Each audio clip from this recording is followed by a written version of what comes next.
Hello friends, आप सभी का हमारे यूट्यूब चैनल में एक बार फिर से स्वागत है। दोस्तों, माई एसक्यूएल सीरीज का ये हमारा फोर्थ वीडियो है और अपने इस वीडियो में हम देखेंगे कि माई एसक्यूएल के अंदर हम किन किन ऑपरेटर्स का यूज़ कर सकते हैं और साथ ही ये देखेंगे कि माई एसक्यूएल टेबल में हम किस तरीके से नल वैल्यूज़ को सर्च कर सकते हैं और इफ नल फंक्शन का यूज करके हम किस तरीके से नल वैल्यूज को किसी अल्टरनेट मैसेज के साथ रिप्लेस कर सकते हैं। उसके बाद हम देखेंगे कि किसी भी कॉलम से यूनिक वैल्यूज को किस तरीके से एक्सेस करेंगे। किसी भी कॉलम से यूनिक वैल्यूज को एक्सेस करने के लिए हम डिस्टिंक्ट कीवर्ड का यूज करते हैं और सबसे लास्ट में हम ये देखेंगे कि ऑर्डर बाय क्लाउज का यूज करके हम अपने माइस्क्वेल टेबल के रिकॉर्ड्स को किस तरीके से असेंडिंग या फिर डिसेंडिंग ऑर्डर में अरेंज कर सकते हैं। यहाँ पर हमने सभी ऑपरेटर्स को एक्सप्लेन करने के लिए पैट टेबल का यूज किया है। सबसे पहले हम देखते हैं लॉजिकल ऑपरेटर्स को। माई एसक्यूएल के अंदर हम तीन लॉजिकल ऑपरेटर्स का यूज करते हैं। वो ऑपरेटर्स हैं एंड और नॉट। सबसे पहले हम देखते हैं कि एंड ऑपरेटर को हम किस तरीके से यूज कर सकते हैं। हमने यहाँ पर दो कंडीशन दिया है, species is equal to dog and sex is equal to male. अगर ये दोनों कंडीशन सेटिस्फाइड होंगी तभी हमारा रिकॉर्ड स्क्रीन पे डिस्प्ले होगा। इसके बाद अब हम देखते हैं और ऑपरेटर को। हमने यहाँ पर फिर से दो कंडीशन दिए हैं। अगर दोनों में से कोई भी एक कंडीशन सेटिस्फाइड होता है तो हमारा रिजल्ट डिस्प्ले होगा। अपने अगले एग्जांपल में हमने नॉट ऑपरेटर को यूज किया है और आप रिजल्ट में देख सकते हैं स्पीसीज कॉलम में डॉग प्रेजेंट नहीं है। अब हम देखते हैं कि अलग अलग रिलेशनल ऑपरेटर्स को माई एसक्यूएल में किस तरीके से यूज कर सकते हैं। सबसे पहले हमने इक्वल साइन को यूज किया है और कंडीशन में दिया है sex is equal to male और इस कमांड के एग्जीक्यूट होने के बाद रिजल्ट कुछ इस तरीके से आपके स्क्रीन में डिस्प्ले होगा। यहाँ पर सेक्स कॉलम के अंदर सभी मेल पेट्स के डिटेल डिस्प्ले हो रहे हैं।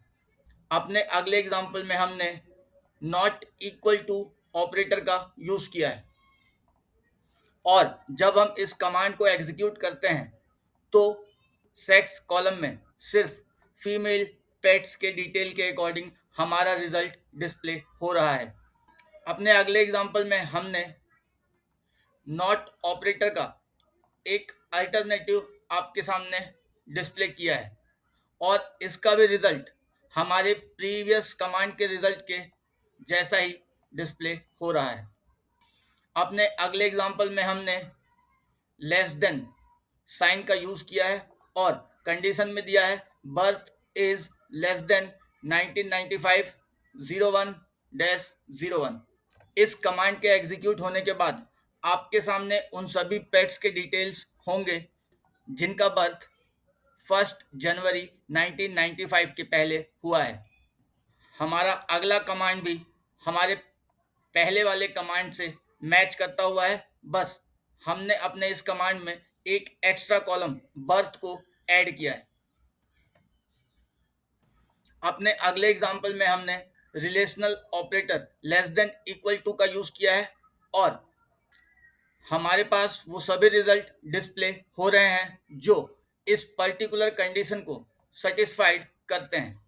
अगले एग्जांपल में हमने ग्रेटर देन साइन का यूज किया है और इसका आउटपुट आपके सामने कुछ इस तरह का डिस्प्ले होगा।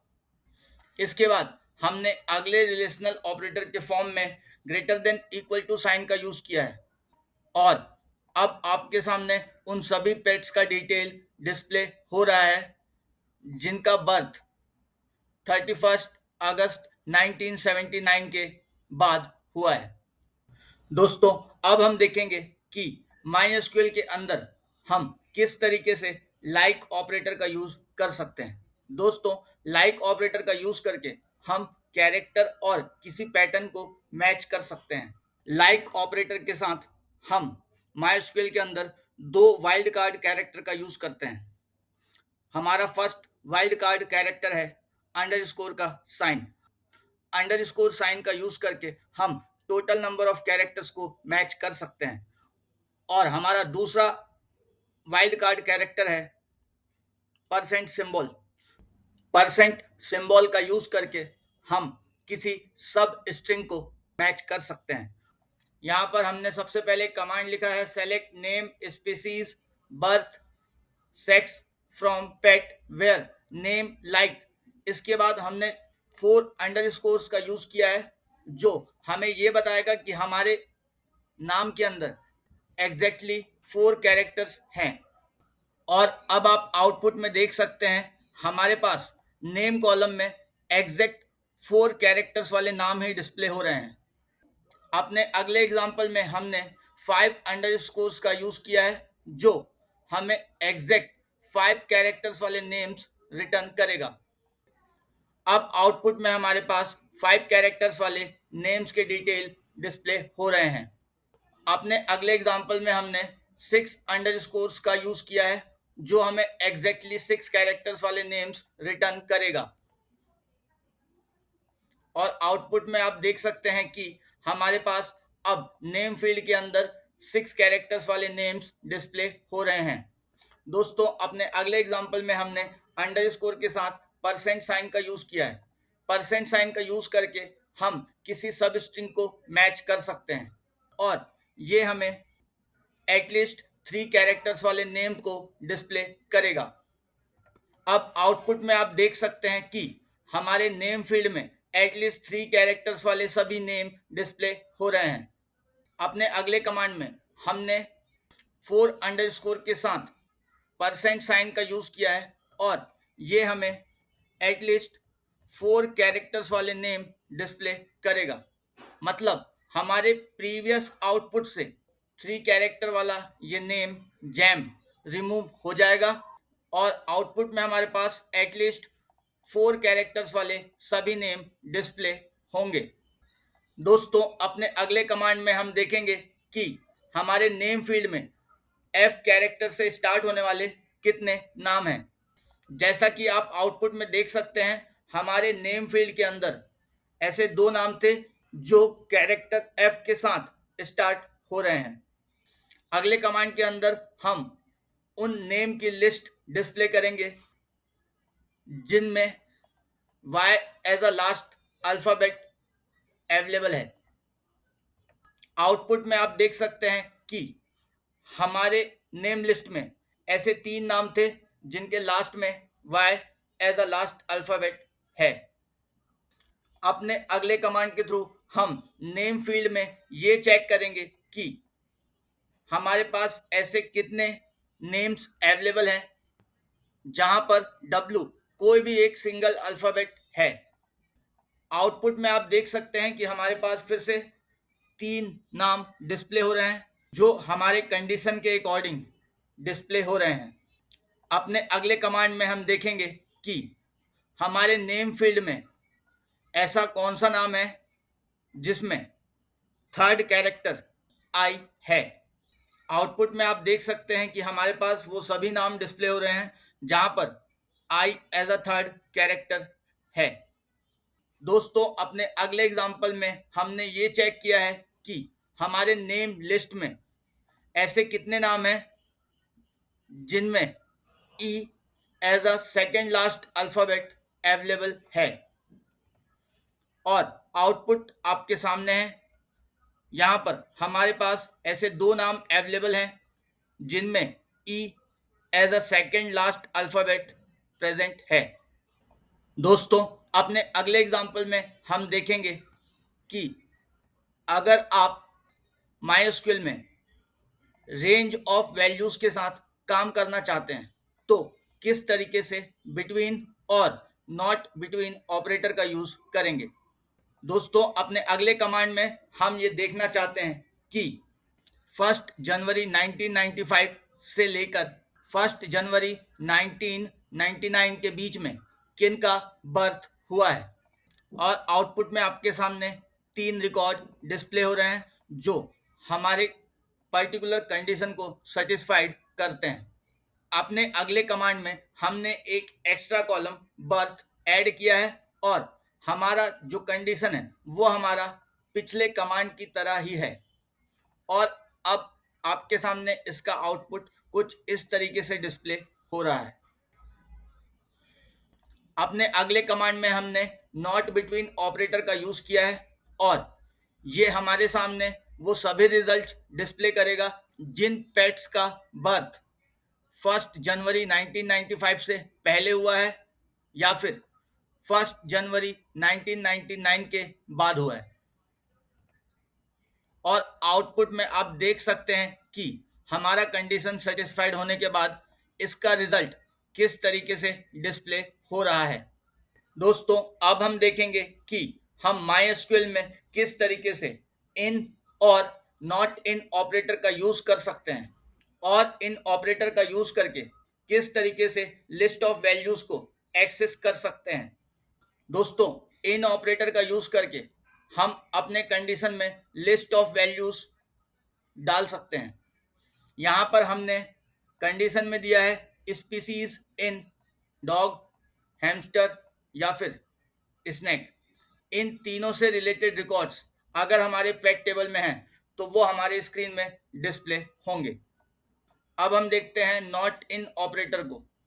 नॉट इन ऑपरेटर जो रिजल्ट प्रोड्यूस करेगा वो रिजल्ट जस्ट इन ऑपरेटर का रिवर्स होगा। और अब आप आउटपुट में देख सकते हैं हमारे पास उन सभी स्पीसीज की डिटेल्स डिस्प्ले हो रही हैं जो हमारे लिस्ट में नहीं थी। दोस्तों, अब हम देखते हैं कि हम MySQL के अंदर नल वैल्यूज के साथ किस तरीके से काम कर सकते हैं। दोस्तों, अगर हम MySQL टेबल में नल वैल्यूज को सर्च करना चाहते हैं तो हम यहाँ पर रिलेशनल ऑपरेटर का यूज नहीं कर सकते। इसके लिए हम इज ऑपरेटर, जो कि नल वैल्यूज के लिए एक कंपैरिजन ऑपरेटर है, उसका यूज करते हैं। और अब आप देख सकते हैं कि हमारे पास इस कमांड का रिजल्ट कुछ इस तरीके से डिस्प्ले हो रहा है। दोस्तों, अपने अगले कमांड में हमने उन सभी रिजल्ट को डिस्प्ले किया है जहां पर डेथ कॉलम के अंदर नल वैल्यू हैं। दोस्तों, अपने अगले कमांड में हम देखेंगे कि हम इफ नल फंक्शन का यूज किस तरीके से MySQL टेबल में कर सकते हैं। दोस्तों, इफ नल फंक्शन एक कंट्रोल फ्लो फंक्शन है और इस फंक्शन का यूज करके हम हमारे कॉलम में नल वैल्यूज को एक अल्टरनेट ऑप्शन के साथ रिप्लेस कर सकते हैं। यहाँ पर हमने डेथ कॉलम के अंदर इफ नल फंक्शन अप्लाई किया है और अगर हमारे डेथ कॉलम में नल वैल्यूज मिलती हैं तो उन नल वैल्यूज की जगह हमारा अल्टरनेट मैसेज अलाइव रिप्लेस हो जाएगा। और अब इस कमांड का आउटपुट आपके सामने कुछ इस तरीके से डिस्प्ले होगा।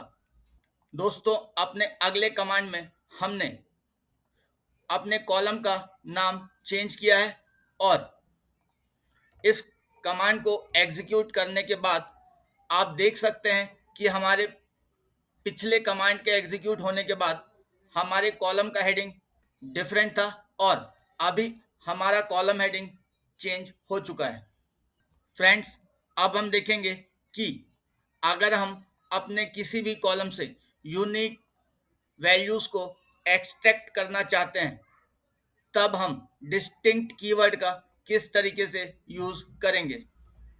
दोस्तों, अपने अगले कमांड में हमने पेट टेबल में अवेलेबल यूनिक स्पीसीज को डिस्प्ले किया है और उसका रिजल्ट आपके सामने कुछ इस तरीके से डिस्प्ले होगा।